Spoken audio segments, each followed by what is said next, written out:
Call to the honourable member for Hinkler. Well, thank you very much, Mr Deputy Speaker, for the unexpected opportunity. I'm sure there'll be more speakers into the House in the very near future. But I do rise to make comment, and particularly with the Appropriations Bill, the opportunity to discuss the implementation of the cashless debit card. Now, we know that in the Senate an amended piece of legislation was passed this week, which, in my view, has actually let down the people of my electorate. We have been absolutely in a battle for the cashless debit card into our electorate for some 7 or 8 months. Now, unfortunately, the politics of the Senate, the reversal of the position by the Labor Party, the position of the crossbench has meant that the extension will go into the goldfields, and certainly I think that is much needed. But the reality is that we do need to trial the cashless debit card in other places, particularly in larger locations. And in my view, the benefits are enormous. Now, it's not just me, Mr Deputy Speaker. We've been out talking to the community over the last 7 or 8 months. There has been dozens and dozens and dozens of meetings. And certainly some of the criticism from those opposite has been around consultation. They claim that there hasn't been sufficient consultation, but I'm yet to see anyone from that side stand up and say what it is that they want that would meet their requirements. Now, as I've said, we sent out over 32,000 direct mail pieces. We sent some 5,500 emails. We made over 500 direct phone calls just from my office to determine whether there was firstly interest and support for the cashless debit card, and then of course those very professional people in the public service have rolled out through the Department of Social Services to do their work on the ground, talking in particular to frontline service providers. Now, what those frontline service providers have said to them and to us is that it is supported.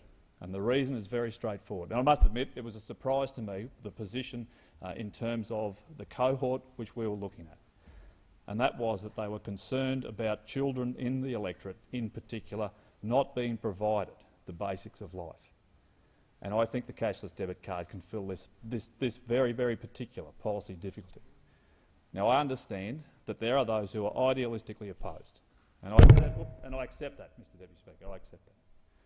But the reality is, what is the alternative? What is the alternative? The alternative is that we do nothing. And if we do nothing, there will be no change. No change for the people I represent, no change for those kids that are going to school hungry, no change for those people who are finding it difficult in their current circumstances, whether it's with drugs or alcohol or gambling. But the reality is this is something which works. So what we see from those opposite is their position is do nothing. Their position is stop what it is that we are trying to do, and I accept that there will be those who are idealistically opposed. But if we do not make change, Mr Deputy Speaker, if we do not make tough policy decisions, we are letting down a generation of kids in my electorate. And it is them that we are here for, because we must ensure that they have those opportunities. Now, this is not just a one-sided argument. It is not just one side where we're looking at a change in policy which affects what people can purchase. And let's be very, very factual. It only limits the ability to buy drugs with cash, gambling products and takeaway alcohol. It is a Visa debit card. It works on every EFTPOS machine like any others, unless, of course, we turn it off for a particular product. So what difference does it make to someone who might be under the age of 30, who uses a card every day? And I'm sure you've seen them, Mr Deputy Speaker. They go out, they use a card, they very, very rarely use cash. So I think it makes very little change to the way that they live their life and what it is that they do. But the reality is it stops pouring money down the pokies, it stops the purchase of takeaway alcohol, and clearly without cash you cannot buy illicit substances. Now, that is one side of the equation. In the middle, we have a requirement for more drug and alcohol support, and there was a commitment, if the cashless card was rolled out in my electorate, to provide another $1 million for that support into my electorate. Now, that's on top of the services which we already have. Now, that $1 million is absolutely critical when we look at policies like the cashless debit card. And the third point is around jobs in the economy, because if you do not have work, then clearly there is a claim that there is nowhere to go. So we continue to build the economy, Mr Deputy Speaker. We continue to invest money into the electorate, but the reality is we do need to do more. So what are we doing right now? Well, the Regional Jobs and Investment Package, some $20 million committed at the 2016 election, which is available for those organisations out there to apply for, particularly for those large infrastructure investments in private organisations. Now, this is a different policy to our position on many, many other types of funds which we use in the electorate. Now, I'm aware of a number of applications. They will add jobs into our electorate, and hundreds of jobs, Mr Deputy Speaker. Not 5 jobs, not 10 jobs, but hundreds of jobs.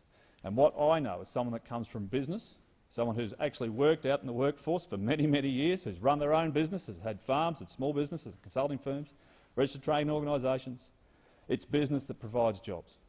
Government can set the structures to help make them be successful, but it is business that provides jobs in our economy. And they are going pretty well at the moment, but it's rocks and diamonds. We've got to make sure that we spread the love across the entire nation. So those opportunities are there right now. So if we look at some of the things which have happened with the Building Better Regions Fund, for example, we funded a project which will be run by an organisation called Pacific Tugs at the Bundaberg Port.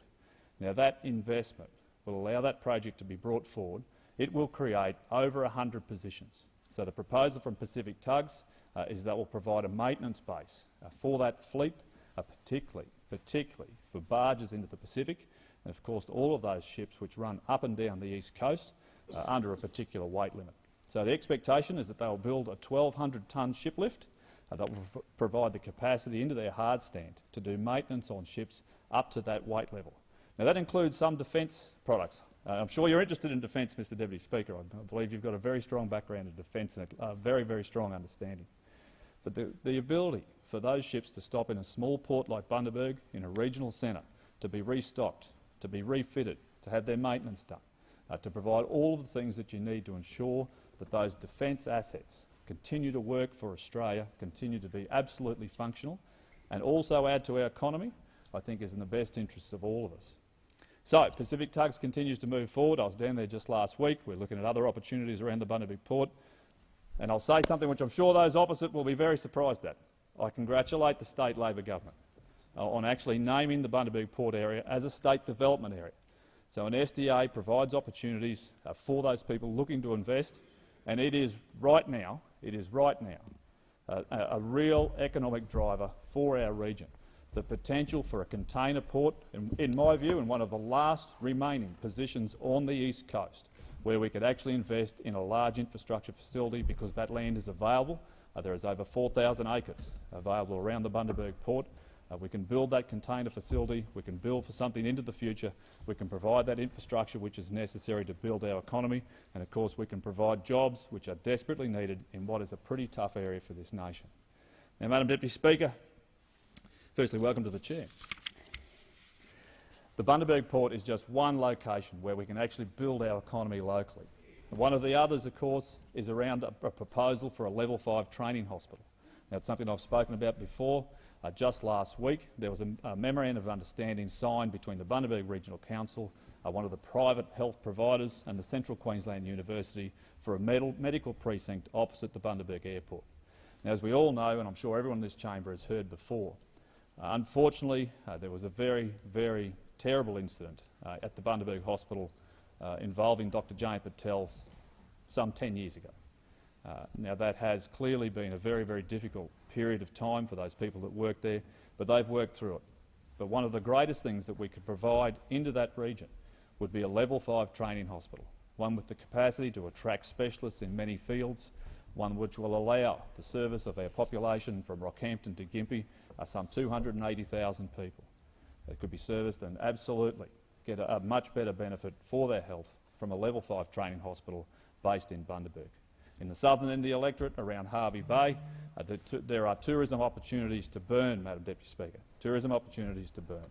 Now, whether you want to see the whales, whether you want to travel to Fraser Island, whether you just want to come and relax in what is one of the safest locations in Australia on the east coast because it's protected by the Fraser Coast, one of the things the local council is working on right now is, of course, a fishing hall of fame and a museum for the HMAS Tobruk.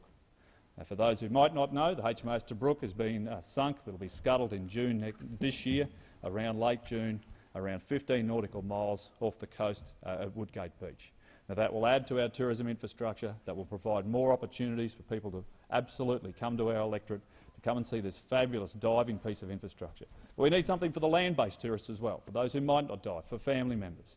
And I think that museum will be a unique opportunity for the Fraser Coast Regional Council and, of course, all of the tourism operators in the Fraser Coast. And, Madam Deputy Speaker, given we have more people lined up to talk on the Appropriations Bill, I thank for the opportunity to speak and commend the bill to the House. I thank the member for Hinkler for his I've actually got somewhere to contribution, be. and I give the call